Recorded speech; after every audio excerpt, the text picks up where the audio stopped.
Hello, everyone. A very, very warm welcome to the Center for Global Affairs and to our virtual career series. Today, we're going to be talking about gender and development. My name is Carolyn Kissane. I am the Academic Director of the CGA, and I am just so delighted to be with you all today. Grateful to all of you taking the time to learn about the great careers that our students go into, the pathways. We have an all-star stellar lineup of alumni of the CGA who are going to, talk to us about their current jobs, their career trajectories, and share some very insightful wisdom, which I'm very excited about. So what we're going to do very quickly, I'm going to tell you just very briefly a little bit about the CGA. So we have two graduate programs. We have the MSGA we have the Masters of Science in Global Affairs. We also have the Masters of Science in Global Security, Conflict, and Cybercrime, which is a program that we launched in the fall of 2019. Very excited. It's a great new addition to our program. We also have a robust array of public events that we're doing. So we do hope that if you're participating today, that you will also join us for one of our upcoming career events. And we also have a really fantastic, very dynamic continuing education program where we offer non-degree courses, continuing education certificates, and a host of other special programs. And again, anything that you might be interested in after today's session, feel free to reach out to us and we're happy to share more information. But on to what brought us all here today is we're going to be talking about gender and development. And again, just a fantastic group of people. And as you'll see and hear from them, we really are going to be sort of covering a really interesting area with regards to looking at gender and development. So we have, Leslie is running a little late, but hopefully she'll be joining us in a little bit, but she is the Director of Gender Policy and Advocacy at Save the Children. We have George Edwards, who's a graduate of the CGA from 2019, and he is a Senior Development Manager at Association to Benefit Children.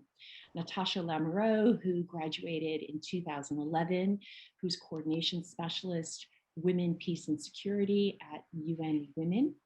And Limir Tejada, who's a graduate from 2012, who's the Program Development and Reporting Officer at the International Organization for Migration, UN Migration.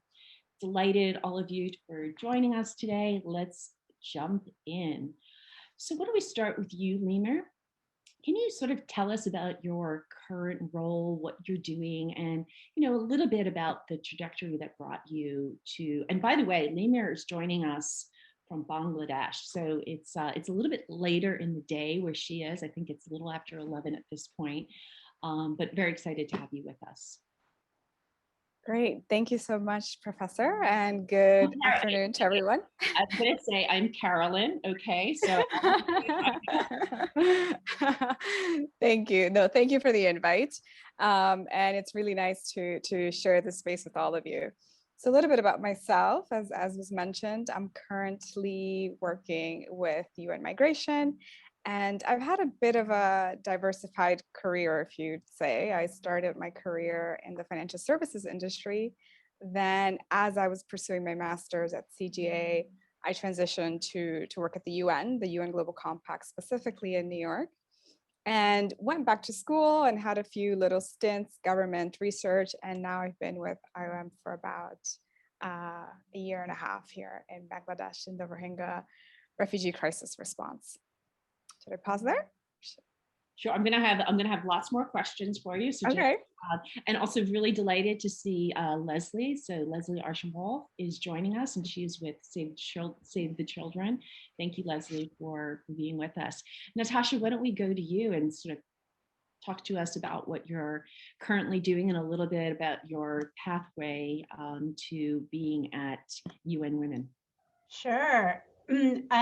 Thank you so much for having me. I'm really delighted to be here, especially with two of my favorite people on planet Earth, Sylvia and Carolyn.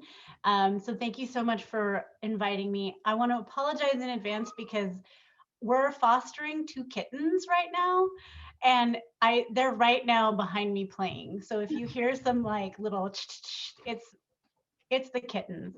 Um, so yeah, I graduated in 2011 from CGA, and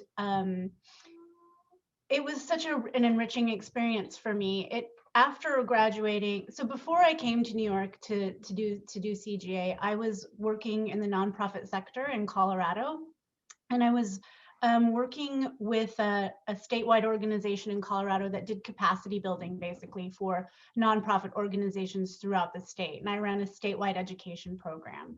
And when I decided to kind of transition my career to do something more international, I came to NYU.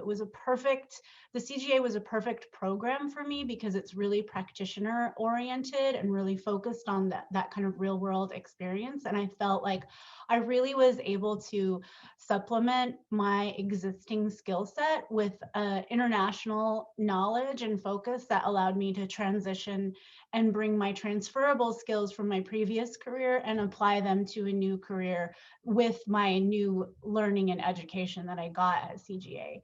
So after bouncing around and doing consulting, and I worked for a year and a half for an organization based in Washington, D.C. called Women's Learning Partnership, I landed at UN Women, where I'm currently the coordination specialist. I coordinate a global community of practice for our colleagues across the globe who work on women, peace and security and humanitarian action.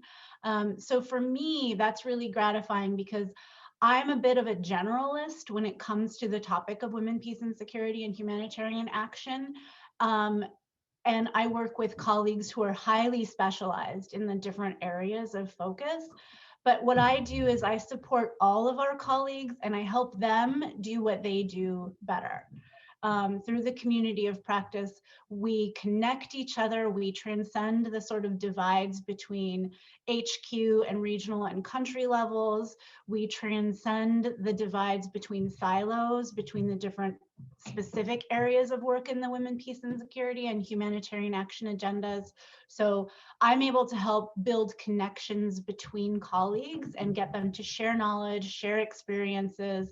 And one of the things that I've been really intentional about doing in my work at the UN is, for those of you who don't know, the UN is a highly hierarchical space.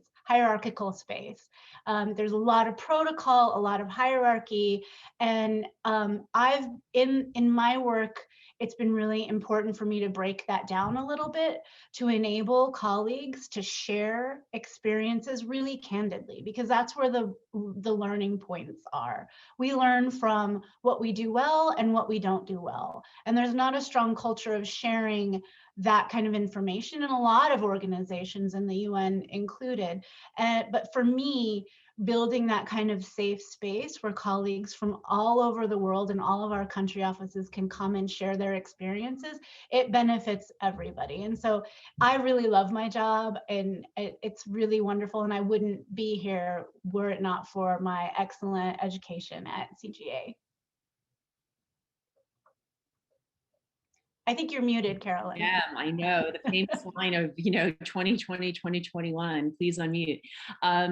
But thank you so much, and we're going to come back to kind of probe you a little bit more, and all of our panelists about sort of your specific experiences at the CGA. But I also want to highlight that we're also joined by two faculty from the Center for Global Affairs, Dr. Sylvia Mayer, who coordinates and leads our Global Gender Studies concentration, and Dr. Jens Rudbeck, who directs and leads our International Development and Humanitarian Assistance concentration. And they're going to be on hand later, so for the last 15 minutes of today's program, to talk very specifically about the two concentrations. But now I'm going to jump back to George. So George, why don't you tell us about what you're currently doing? You're a relatively recent graduate of the CGA, but I know because I spoke to you before you joined the CGA that you were working in the field prior to starting your graduate studies. Yep. So before I came to CGA, I was teaching English first in Spain and then in Mexico. So that was a really great experience. I moved to the US to do this program. I was specializing in human rights and international law, specifically statelessness, which is still something that's very close to my heart. I also had a really big interest in monitoring and evaluation. I know we're going to talk a little bit about some of the classes later on, but that's something that really left an impression on me. So then when I graduated in 2019, straight away, that's what I was looking to go into, was doing some kind of monitoring and evaluation. And I had a few internships. I did a bit of consulting. I actually worked briefly for Trickle Up, which are a really great organization who are doing a lot of poverty alleviation projects in various countries around the world. And then I actually ended up where I am now at the Association to Benefit Children, and we're a nonprofit focused on children and children's mental health and early childhood education, specifically in East Harlem and the South Bronx, so right here in New York. And I do all the development and fundraising for ABC. So that's been very exciting. I think it was particularly interesting because it's not something that I'd ever looked to doing while I was at CGA, but a lot of the skills that I learned are actually very applicable. And I think it also opened my eyes to what we're dealing with in New York as well. I think it's very easy when you're at CGA to look at everything that's going on in the world and think that the same things aren't happening right here. But a lot of the problems that we're working to resolve internationally, we're also doing ABC on the local level. Wonderful. Thank you so very much. Yeah, the fundraising and development and gender work are very crucial, right? We'll talk more about that. Leslie, you're with Save the Children. Can you tell us a little bit about your background and what you're currently doing? Sure. Yes. Thank you very much. Can you hear me? Yes. Okay, good. Yeah, I'm having some weird tech issues. For some reason, Zoom just wouldn't let me join. So I'm so sorry for being late. It's making me do it through the web browser, which I've never done before, and change is terrifying. So here's hoping that we're okay here. So yes, thank you so much. So I'm the Director of Gender Policy and Advocacy at Save the Children, based in DC. So working directly for Save the Children US, but we're a large federation and we work very closely across all of our offices together on gender work. My mandate is actually twofold, where I focus on the US government's foreign policy efforts, and so how gender is mainstreamed throughout all of the work that USAID and the State Department does, following up with what the NSC is working on. So, you know, sort of the structures, capacities, technical expertise, budgeting for gender and everything the US does in its foreign policy. And then in addition, because we're a large federation and Save the Children US in particular has a very big commitment to gender equality, I chair our federation-wide advocacy on gender and girls' rights. So that includes the strategy and execution of advocacy strategies at the UN level, regional mechanisms, and working very closely to provide advocacy capacity and support to all of our country offices around the world so they can do some national level advocacy. And we feel pretty strongly that, you know, speaking with one voice across a large organization and really aligning our messaging and asks can have a significant impact. So that's what I do now. My career trajectory has also been a bit zigzaggy. I've been a little all over the place. Before coming to CGA, I actually practiced law for I think 5 years. I'm forgetting now because all of the years blend together. 5 years, mostly doing public interest law. I really wanted to do, I came into CGA really wanting to focus on international human rights advocacy. You know, I have that big legal background. And I ended up, you know, moving on from that and really sort of seeing the way we can address gender inequality quite differently from my experience, which I know we'll get into. So after CGA, I actually moved into some consultancies for the UN. So UNDP, I did a little bit of work with UN Women, did some work for some of the bigger human rights organizations, so Human Rights Watch and Human Rights First, and then ended up at Plan International, where I led on all of our humanitarian advocacy across Plans Federation, so specifically focused on gender and emergencies. And then from there on to SAVE. So it's been a little bit of everything from human rights to development to humanitarian to peace and security. And I kind of like sort of pulling in all of these different perspectives together because gender is at the center of all of it and has been just the common thread throughout everything that I've done. But I will stop there because I also talk a lot and I know you have other questions. Oh, that's great. And it's maybe I'll stay with you because it's a good segue into our next question in terms of, as you all of you have sort of pointed out how sort of gender and development intersects with you do and everything that your organizations are about. But can you maybe give a kind of a specific example? And you talked about sort of gender mainstreaming in terms of, how gender or maybe things that you've seen that are changing with regards to the narrative around gender, just in the context of your own work. Yeah, it's a really interesting question and something I'm personally fascinated by is how gender sort of sits at the intersection of all of these things. I will say, some of the experience that I've had. So for instance, I worked for the UNDP and was working on conflict analysis for them in the Arab States region. And gender inequality is sort of like a driver of conflict in that region came out very strongly. I mean, among other issues, but so that to me was like a really specific example that made me think, oh, this is something that we need more research into. We need to be doing more advocacy around. In the US government space, it's also become, I think, the last 4 years have been a little difficult in the gender and US government foreign policy space. But there has been some key career staff, and there's a lot of evidence that has come out in the work that USAID has been leading on gender and development specifically. So USAID has transformed its entire its policy implementation and how they do their work around sort of building self-reliance in communities. So it's really sort of this localization agenda being seen through the eyes of US foreign policy.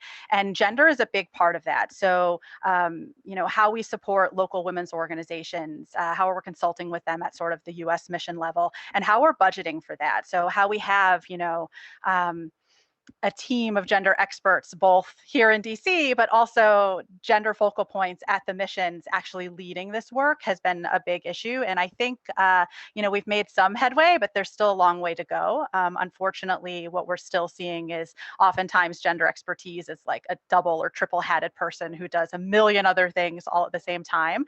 So there has been slow moving recognition of the importance of gender and sustainable development with US foreign policy, but it's still not being funded and prioritized the right way, which is a big part of what I'm trying to advocate for, along with many other organizations here in DC. So those are just a couple of examples. Excellent examples. Thank you so much. Lemur, you're in Bangladesh. You're with the with IOM, the situation around refugees, migration, so many challenges.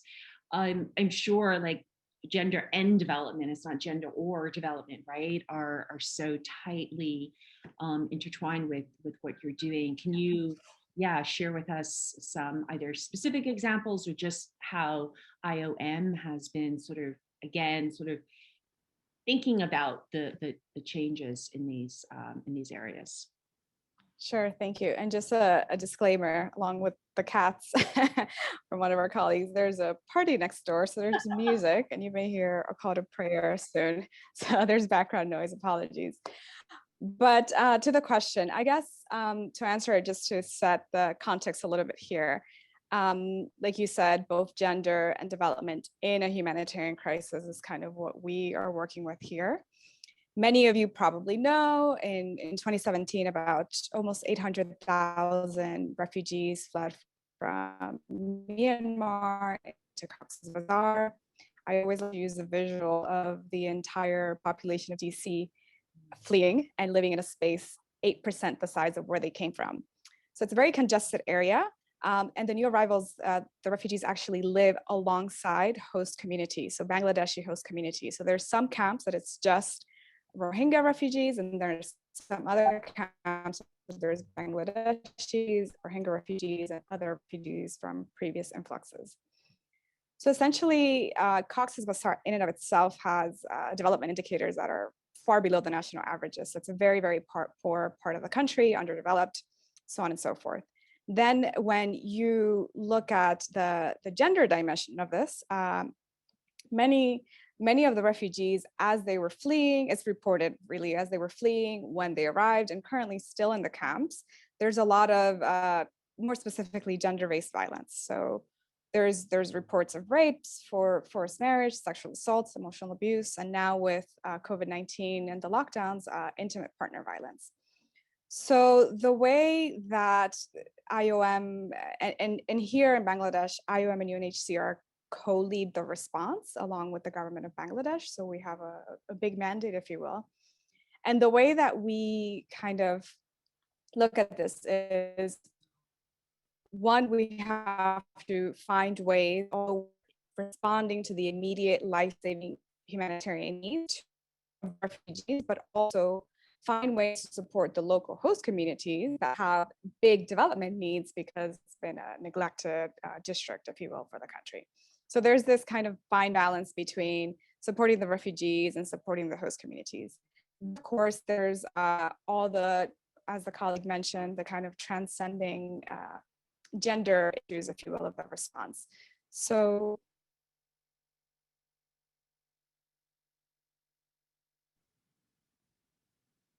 I think the connection may be a little choppy, Lumiere. Let's see. I think what we'll do is, I think she's probably going to try to come back. Hi. Hi, I'm sorry. I apologize. We've all been there. Don't worry. We're living Yeah, in the world. Just the connection here is not very good. I don't know where I left off.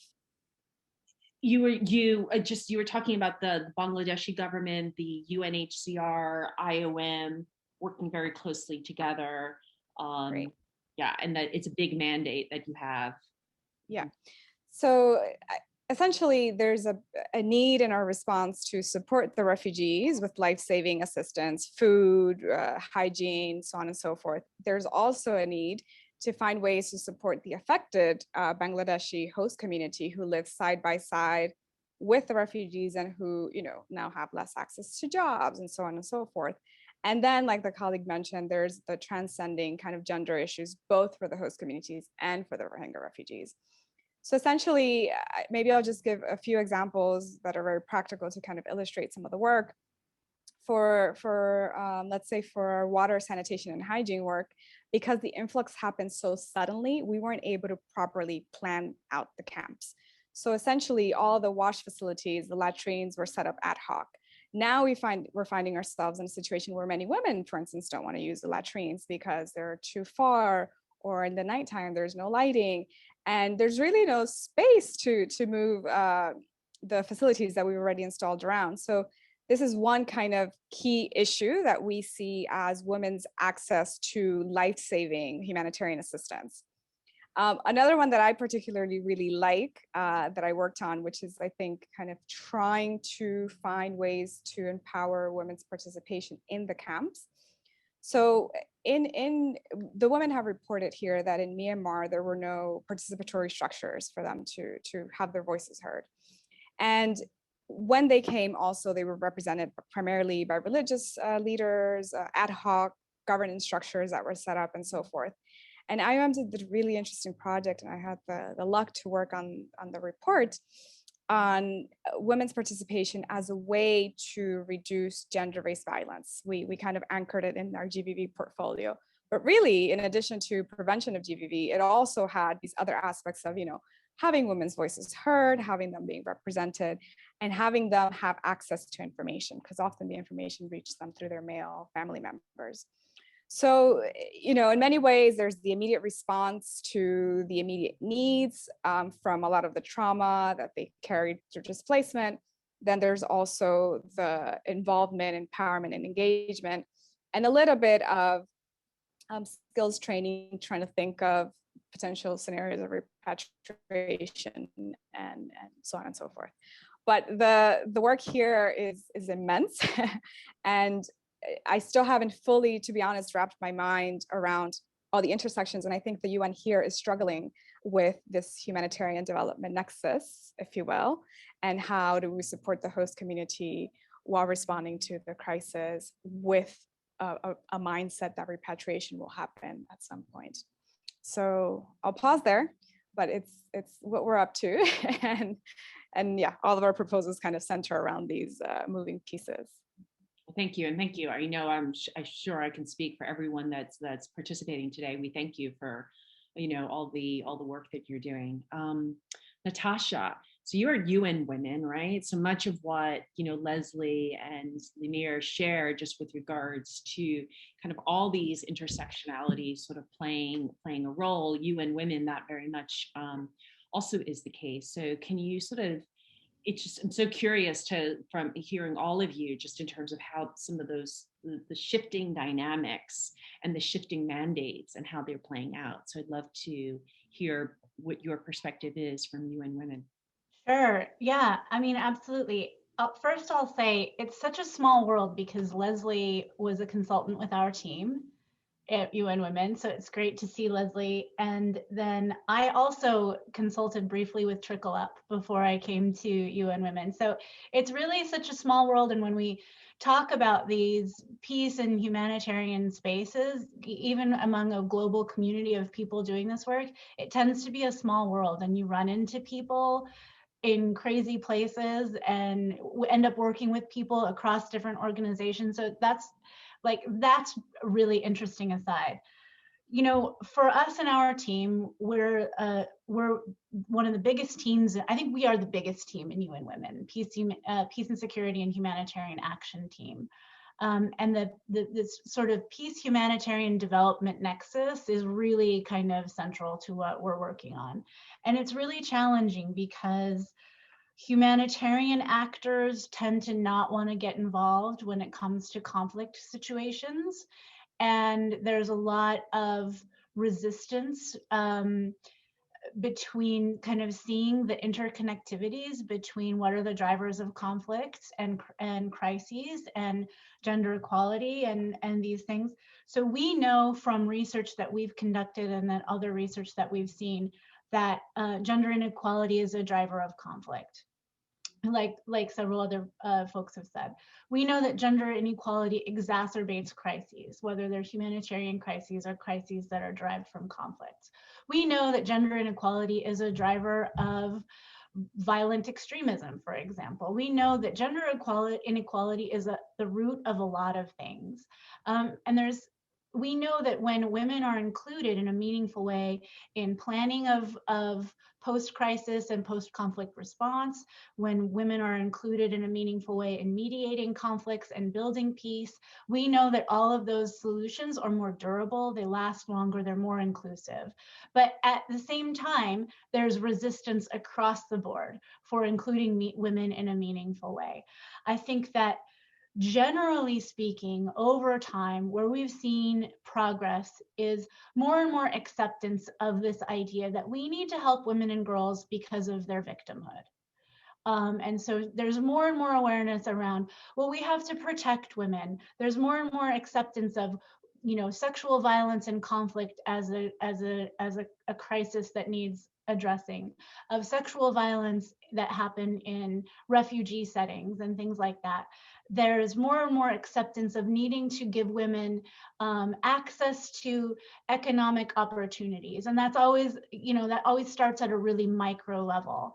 And I think as long as women are being, I think there's growing comfort and acceptance in seeing the need for the international community to come in and help these women.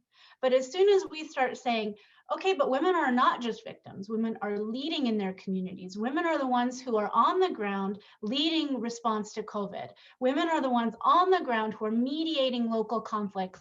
When you talk about conflicts in places like Sudan or Ethiopia or places like this, it starts between farmers and herders. And women know what's going on because women are right there. Women are at the markets, women are in the homes, women know.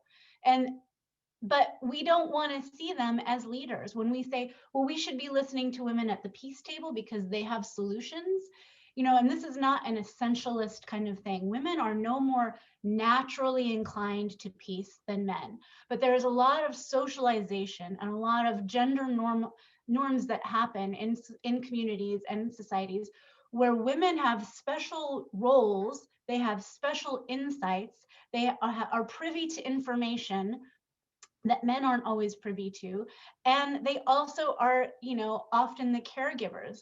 So they come with a whole set of skills, not just related to gender, but related to things across the board.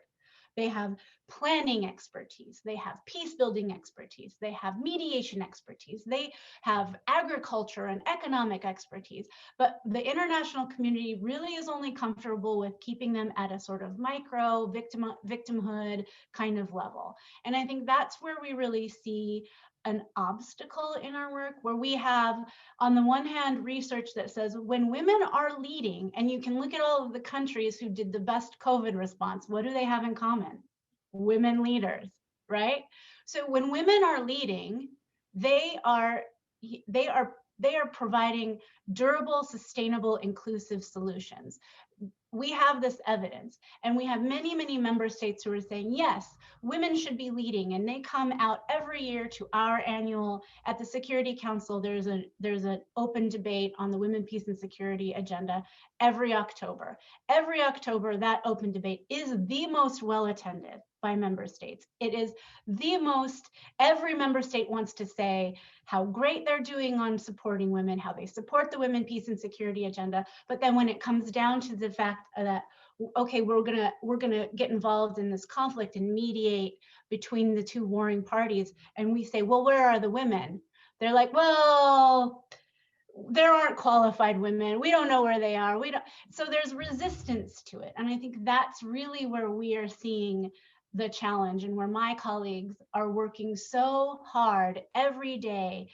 We do a lot of work with men, to sensitize people in government who are the gatekeepers, who are keeping women out. But in my opinion, and if I can speak candidly, they know, but they don't want women there because that's giving up part of their power. So it's really an entrenched situation. You have to come at it from all different angles. There are sort of social norms angles that you have to tackle. There are institutional, international angles that you have to tackle. There are, you know, all of these different intersections of economic, race, religion, ethnicity, all of these things that come together, and it's super, super complicated, and it gets really simplified. And then we talk about, well, women shouldn't be raped in war. Well, and I agree, women should not be raped in war or any other time, but women also need to be at every stage, at every level, at every point of every process that has something to do with their lives and the lives of their communities. So I don't know if that went off the rails a little bit, but oh no, it was fantastic. I mean, you captured so much, right? I mean, we could, I'm sure, like, with all of these, you know, responses, we could spend a lot more time, right, kind of diving deeper. So you know, if all of you are comfortable, I mean, if anyone in the audience has more questions, you know, maybe they can reach out to you just to learn more, right? Because I think these are all such critical issues. And I know I'm looking at Dr. Mayer and I'm looking at Dr. Rudbeck, and I know that they're sort of shaking their heads because this is many of the things that, you know, they're talking about in their classrooms and working on with regards to their two concentrations. I want to go to George. And George, I really appreciate the fact that you sort of situated your own work in the context of being in New York, but that, you know, oftentimes people don't look at New York, the challenges of New York in the context of development and gender, right? In fact, I was just participating in a virtual fundraiser last night for the Common Pantry, and you know, they talked about the food insecurity and how many communities during COVID has exacerbated, you know, many poverty has exacerbated, right, health, and also the, you know, food insecurity. So love to hear how your organization, you're thinking about sort of the those intersections. Yeah, of course. And I think it's something that we've really seen over the last year. So, I mean, ABC, to start off with, is always trying to serve, we have this idea of serving the whole child. So we're really looking at children, but also their families and then the community that they're living in. And something that we didn't used to do a lot of was food distribution.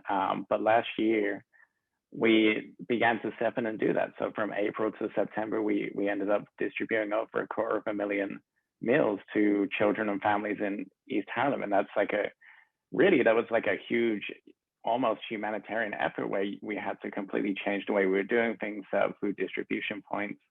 And that became a huge element of our work, especially when schools were closed. So yeah, I think the pandemic has exacerbated a lot of the issues that were already out there in New York. I think there is still a huge amount of children in New York living in poverty. There's a huge amount of children that aren't getting the early childhood education that they need, so the quality that they need. And I mean, there are studies all over the place to show you that is such a huge, those first 5 years of a child's life is so important. And also really what we're seeing is the mental health needs of children, which I think have been overlooked for so many years. I mean, worldwide, but especially in New York, we're seeing a real uptick in suicidality in very young children, and very young children, in fact. And for the children and young adults and their families, the pandemic has really taken those mental health issues that people were dealing with and put a magnifying glass on that. So I think it's really interesting to see all that happening, but also seeing that a lot of the solutions are coming from grassroots organizations, and seeing how our foundation partners are really trying to catch up. I think a lot happened in 2020, the pandemic, a lot of the racial justice work that I really think was beginning to, people were actually taking a look at it when they should have been looking at it for a long time. And we were seeing that at the foundation level, these big foundations trying to catch up and asking us, well, what can we do? How can we be spending money? Should we be just giving families cash instead of us giving you money to then give food to families? So I think something that's going to be really interesting going forward in the next few years is how these huge private foundations that have an incredible amount of wealth and have actually really come into more wealth over the last year because of how the stock market's been performing. What are they doing, and who's holding them accountable, and who should be holding them accountable, and like how are they shaping what nonprofits are able to do, not just here but worldwide.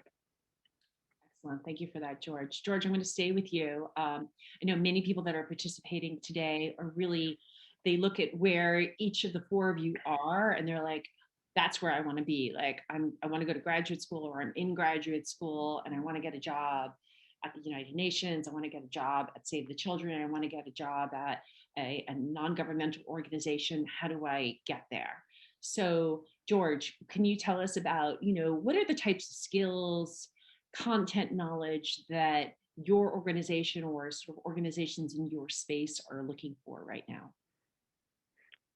Yeah, of course. I think one thing I'd say to start off with, because I think this is something that really hit home to me when I was looking for jobs, is that there's definitely, I think, coming out of a program, like the program at CGA, there's this real feeling of like, I do want this job at the UN, like I do want this job at Save the Children. And honestly, like that's still my aspiration in a lot of ways.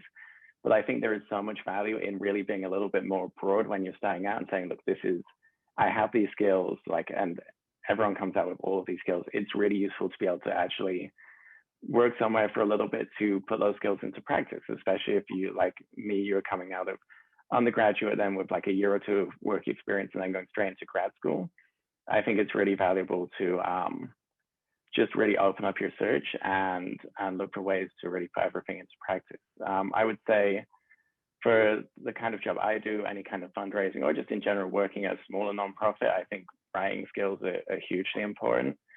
And not just being able to write an essay, but being able to convey the ideas maybe that you have in an essay in a much short and more concise way, because a lot of the proposals we write, they're not going to give you the space that you might get in some of the more academic work that we've been doing. And I think also some of those other hard skills, like the monitoring and evaluation class I took as being hugely useful because pretty much everyone, any organization you work in, they're beholden to some kind of metric or performance indicator, and you're going to be held accountable. So it's it's very useful to have those skills and know how to use them, I think at every level. Great, thank you. Leslie, so maybe we'll combine two questions, right? In terms of what types of skills, what kind, what is Save the Children maybe looking for? And then if there was something at the CGA that really sort of was kind of really critical, do you believe, for what you're currently doing, or, that class that made such a difference? Sure. Yeah, I agree completely with George on the writing skills piece. And I don't know if I'm speaking for Save the Children so much as really sort of the gender policy and advocacy type role. But we're seeing a lot more of a need for kind of a digital advocacy tool set, particularly with COVID, but also, in case you haven't noticed, policy is being made now on Twitter. So like we need to be able to convey things and very small bits of information very quickly. Another skill that I look for when I'm hiring, and that I think is critical for policy and advocacy work in general, is sort of the more one-on-one conversational type communication skills, and what I call the ability to read the room and to be able to argue the same point from lots of different perspectives. We don't want to instrumentalize gender, but oftentimes you do need to look at who your target audience is and really tailor your message so that it'll get them to do what you want. And oftentimes, that is about being prepared with lots of different arguments, but also being able to read what is resonating and what isn't. And then lastly, on the skill side, I would say very much an understanding of the policy space. So whether it's the UN, understanding how the UN works, basic knowledge of the government and what the different pieces of it are, and really some of that basic fundamental gender theory and being able to do a gender analysis is critical for gender policy and advocacy, right? And I would say with CGA, I mean, I could go on forever and ever. I learned so much and had so many wonderful professors, including some of you on this call. I would say one class that really stuck with me, Professor Cooper's class on women's human rights. One of the things that we actually did in the class throughout the semester was she would assign randomly different sides of an argument, and we would have to debate it, even if we didn't agree with it. And that's really critical. I would also say I did a lot of courses in the peace building concentration with Professor Hill. And that, I think, also sort of gets to that being able to see an issue from different perspectives and really allowing you to make different arguments. And so that conflict prevention, peace building, conflict assessment analysis helps, because you can tailor your messages from these different perspectives depending on the different argument you want to make. So I would say those are kind of the ones that I would mention, but all of them were fantastic. Sylvia's classes were amazing. I still have all of my books. So I can't, but I'll stop there so other people can speak. Thank you so much. Lemur, what about you? What about, like, in terms of you've seen at the IOM skills, content knowledge, and then again, if any connection to your experiences at the CGA that you feel sort of have been beneficial for your career? Sure. For my specific role, project development, program management, I think program management skills and coordination skills in general, however you've gotten them through previous work experience, school, is critical. Coordinating people. I agree with the writing, good writing skills up and down everywhere. And then for IOM specifically, because we do a lot of direct implementation, technical skills themselves. So engineering, architecture, social work, anything that you did in your previous life that's actually quite technical, hands-on, that can be implemented directly with beneficiaries is very sought after. Then in terms of CGA and the courses that I liked and the skills, Jens is on the line, but he was my favorite. I loved all my development courses. They kind of, I felt, gave me a very macro overview of very big issues. And after CGA a few years ago, I went to Oxford to study public policy. And I found the skills I learned in the development courses actually helped me better understand policy development, national negotiations, these kinds of things. Then also, I also took Professor Hill's course on peace building, and I agree that truly helped me see issues from different angles and try to analyze issues very quickly, which I actually use here at work at the moment. So those would be kind of meshing the things that I really liked and the things that are kind of useful now in my career. Fantastic, thank you. Okay, Natasha, we're going to go over to you. So again, we have students who eager to work at UN Women, some who have consulted or have interned, but can you share with us a little bit about what, UN Women, or what your specific division with UN Women, and then a little bit about your experiences at the CGA? Yeah. So when I talk to people who are wanting to work for UN Women, a lot of times people will say, oh, well, I want to work on gender. And then I'm like, okay, but what on gender? Because that is a huge thing. So I think it's really important to start to use CGA as an opportunity to really start to focus in on what specific aspects of gender. Is it gender and humanitarian? Is it gender and conflict? Is it gender and environment? Like, there are a lot of kind of specific areas where you could really look at where gender is cross-cutting really across everything. So, you have to start thinking about which specific direction when it comes to gender, and even gender and humanitarian. I would say one thing that would be yes to the writing, for sure. Yes to all of the program management. It's amazing, with all due respect to my amazing colleagues at UN Women, it's amazing how many of my colleagues don't know how to do some things, like run an event, or, because they were maybe a little too focused in their, in their trajectory. So I think this is where the point that George and Leslie and Lemur all brought up already, having a diversity of skills, having a broad skill set, but a focused interest area that you want to be able to pursue, and then you can transfer your skills across that.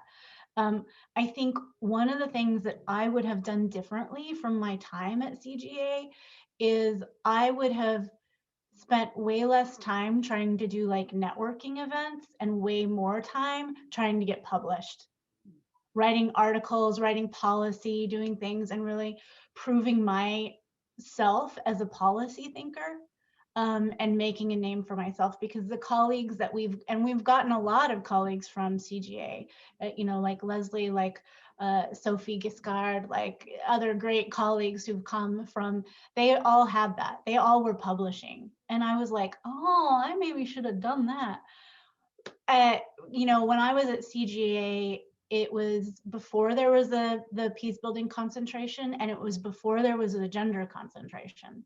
I did the human rights and humanitarian assistance concentration, and all of those development courses were super eye-opening to me, because whereas I already had a really strong background in gender from my undergraduate work and just being a crazy lifelong feminist activist, the grounding that I got from the development courses was very eye-opening to me. And then so too were the peace building courses. In a way, it's good that there weren't the gender or peace building concentrations when I was there, because I would have been very torn and probably would have just had 2 master's degrees and done both of them. But I would say, part of it is, yes, of course, there's always a benefit to knowing people and getting an in, but really making a name for yourself, using the opportunities to that CGA offers you to write and to get published and to put your thinking out there is probably going to be some of the most beneficial advice. It's the thing I wish I had done more of. Well, thank you so much. We are just about out of time. I do have a bunch of like rapid fire questions about like if you have a book or if you have a skill. I'm going to do I'm not going to do it for everyone or all 4 of the questions that I have. But I know, Lemur, you said you're developing a new skill. What's that new skill? I'm actually interested in it. Artificial intelligence. I want to understand a lot of AI and big data and how that can be used for these contexts and make sure that people like refugees aren't left behind from these new technological developments. Fantastic. That's great. Natasha, best or worst career advice? I think that the best career advice that I got was that you can't think of your career as a straight line. You have point A and you have point B, and you know you want to get to point B, but accept the fact that you're going to have A.1, A.2, A.3 along the way. And then the worst advice I ever got was, don't push too hard. Take your time and wait for things to come to you. I did not follow that advice. Natasha, knowing you, you've never been that person. So kudos to you for not following that very, very bad advice. Leslie, best or worst career advice, a book, a website, a podcast that you recommend, or a skill that you're developing? I will say a book recommendation. I am a big fan of novels because I think it's a really great way to gain different perspectives and be fun at the same time. So novels that make you think. And I would recommend, if you haven't read it already, How to Be a Woman by Caitlin Moran, or really anything she's written, is just a really great way to get new perspectives on the brain. Excellent. I've just added it to my list. And George, one of the rapid fire questions, what would you like to answer? I guess for the career advice, I'd say good advice. I've got like, really show you care. I don't think you can show that you care enough, like for any organization, anything like that, going the extra mile. Hand delivering cover letters, I've done once or twice. It may seem like overkill, but it's actually worked out pretty well. And then on the flip side, I think bad advice, similar to Natasha, is like, you don't want to be kind of waiting for the opportunity to come along, because it's really about putting yourself out there. Excellent. Well, thank you all so much. It's been such a delight and a privilege to be in conversation with you, to learn about your extraordinary careers, the work that you're doing. It's so important.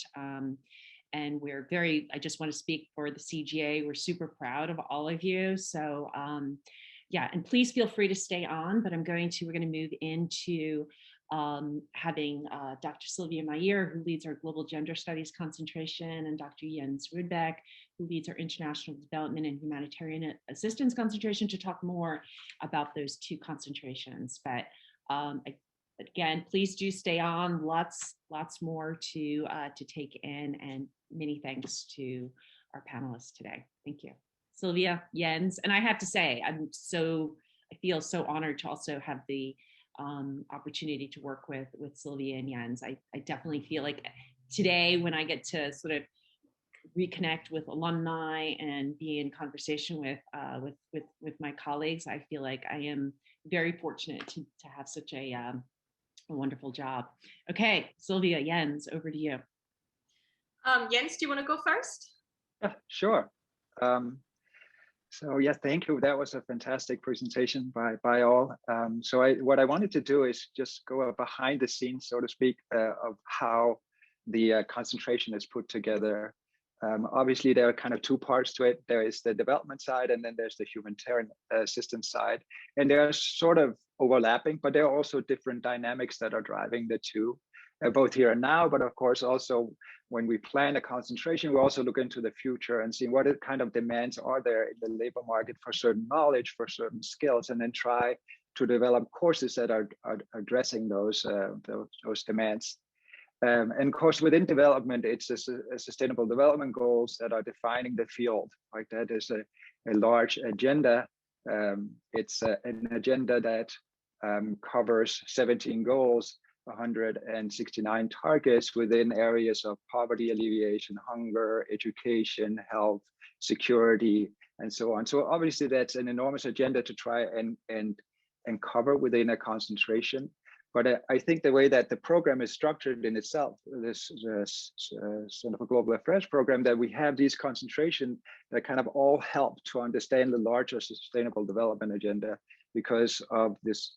There is environment and energy, there is gender, there is peace building, and so on. And those are all part of the sustainable development agenda. It's also an enormous agenda. When someone would probably say that's the largest human plan ever trying to be executed, right? So someone has tried to come up with the numbers for how much this is going to cost. So before we started the Sustainable Development Goals, we were spending kind of globally about $20 trillion in that area for education and health and so on, infrastructure. In order to meet the sustainable goals, we are going to go from the 20 trillion to $33 trillion, right? So it's like a $13 trillion plan every year.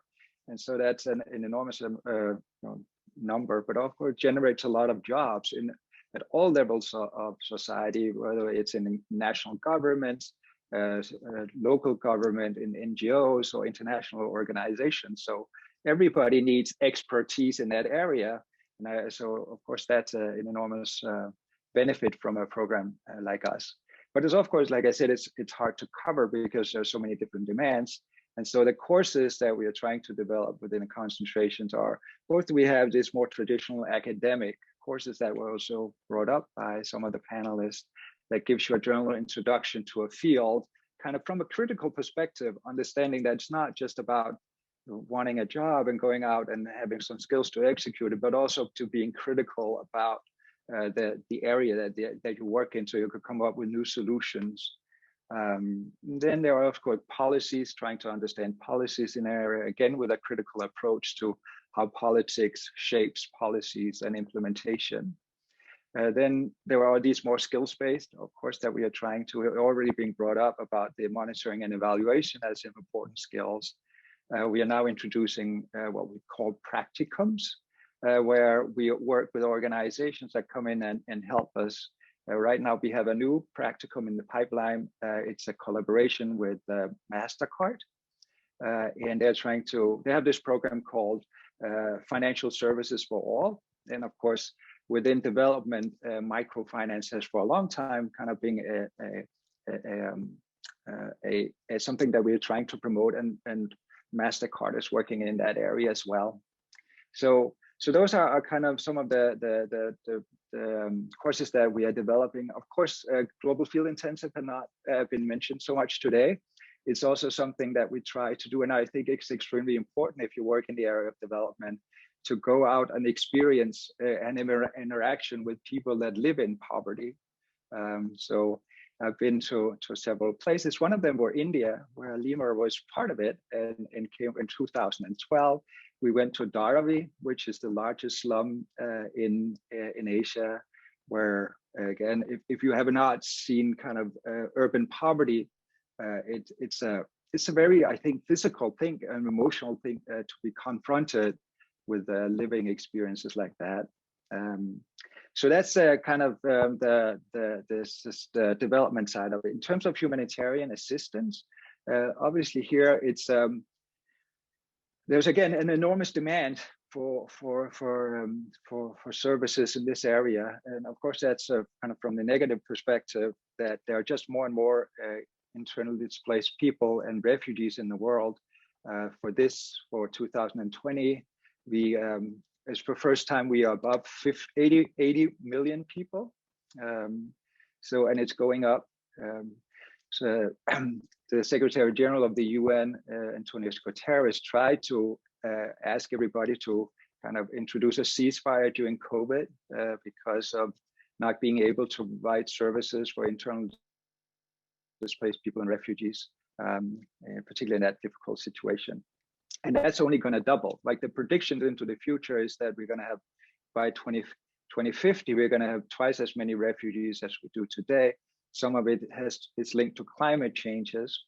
And again, here, in terms of designing courses that kind of address these issues, it is how do you service refugees, particularly in these complex emergencies.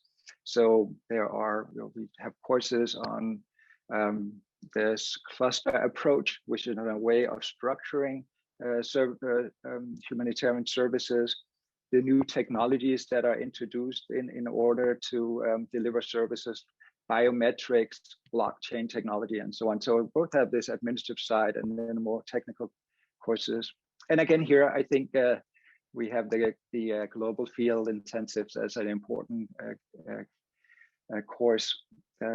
George and Sylvia and I went to a refugee camp in southern Uganda in 2018 called Nakivale, also to experience how refugees live in these camps.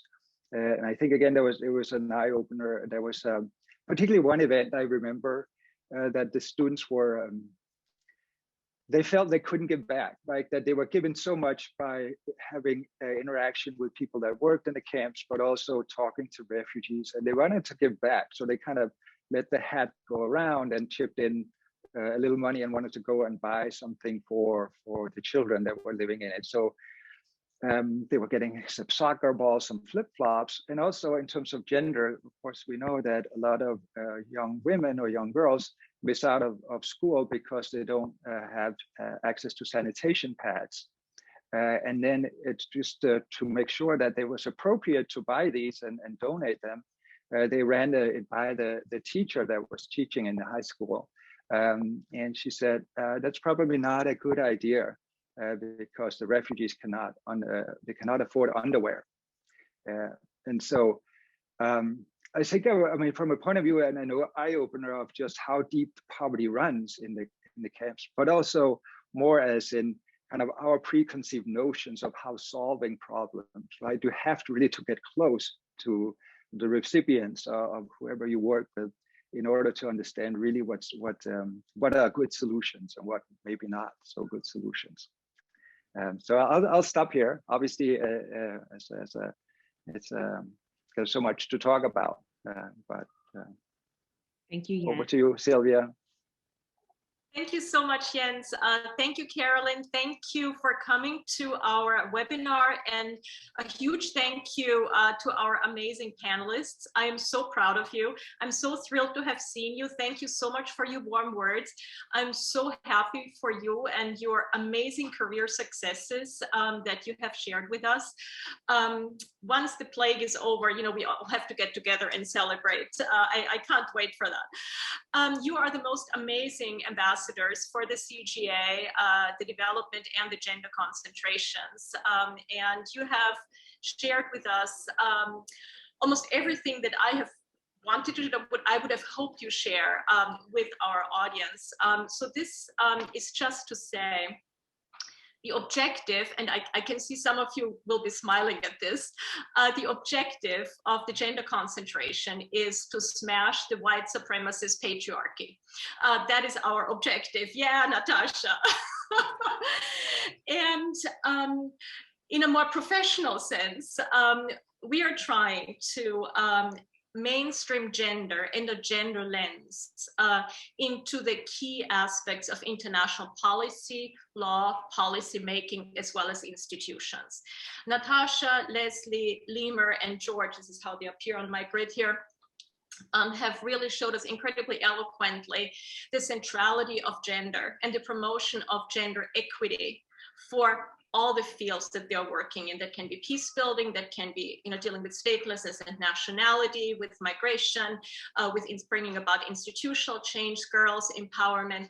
Professor Rudbeck shared, you know, the centrality for gender in the development process and the complexity of, you know, dismantling structures of empowerment and disempowerment in particular for women and sexual minorities that are detrimental to the entire planet. So the objective of the gender concentration is, as I said, you know, smashing the white supremacist patriarchy.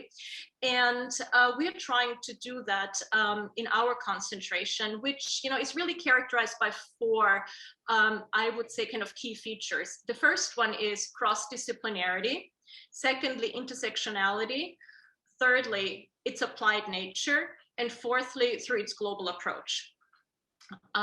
Through, you know, courses that Professor Rudbeck is running, that I'm running, and as you see, Professor Kissane put us all together in one session to show how closely gender and development are connected and related, and how closely students in our concentrations are working together, and as well as also how closely Professor Rudbeck and I are working together in terms of GFIs, in terms of practica. The practicum that Professor Rudbeck was just mentioning is one that we're doing together. He, myself, as well as Christian Busch from the Global economy concentration. So again, you see the great level of interdisciplinarity. We're running on a global perspective GFIs. I run the one to the UAE, United Arab Emirates, every year, hopefully again next year, whose theme is gender and sustainable development. We used to run it to Qatar as well. We couldn't do that because of the blockade, but hopefully, you know, there will be some opening spaces in the future. We are very skills-based as well as theory-based. So we have courses, you know, that really touch both on gender theory, sexuality studies. I teach the core course in sex, power, and politics. And we also have, you know, skills-based courses that I nag my students to know and to take because they're so important. And you shared all of kind of the importance of that with us. This is just to feature or to focus on two courses. One is monitoring and evaluation with Professor Appletower. You will never work harder in a course, but you will also never get more out of a course in that particular space. And secondarily, anything that has to do with data analytics. You know, we have a wonderful data specialization that is headed by Professor John Kane. Nowadays, as Leslie said, much of it is evidence-based. Natasha shared the same thing, Lima as well, and George as well. I know he had to sign off real quickly. So this is to say, we are really trying in our concentration to you know, for lack of a better term, to expose our students to creative ways of thinking and unthinking, development, international relations, and international politics, with the ultimate objective to create a much more prosperous, inclusive, and peaceful world. And if you have any questions, please reach out to me either via email or via phone. I'm online, and Professor Kissane obviously, you know, has my contact information as well. So thanks again for coming today. Sylvia, Jens, thank you so much for your overviews of your presentations. And as you know, Sylvia pointed out, there's so much more. And you know, at the CGA, we do try to. So when we think very holistically with regards to our 8 concentrations and 3 specializations, and it's a carefully curated program to. One, to be ahead of where things are going as much as we possibly can to kind of get a grasp of the unknown unknowns, but also to make sure that, you know, our students have the skills and the requisite knowledge that they have to have the great careers that we saw today from Lemire, from Leslie, from Natasha, and from George. So thank you all so much for joining us. If you are interested in learning more about the CGA, please do. You can follow us on Twitter, Facebook. We have an Instagram, and please feel free to reach out to us. We are happy to chat with you if you have questions about the program, and really do hope that you all stay safe, stay well, enjoy the weekend that's ahead of us. And again, I just want to reiterate how grateful I am to Natasha, Lemire, George, and Leslie for joining us today. And please keep up the extraordinary work that you're doing. Okay, everyone take care. Thanks again. Okay, bye.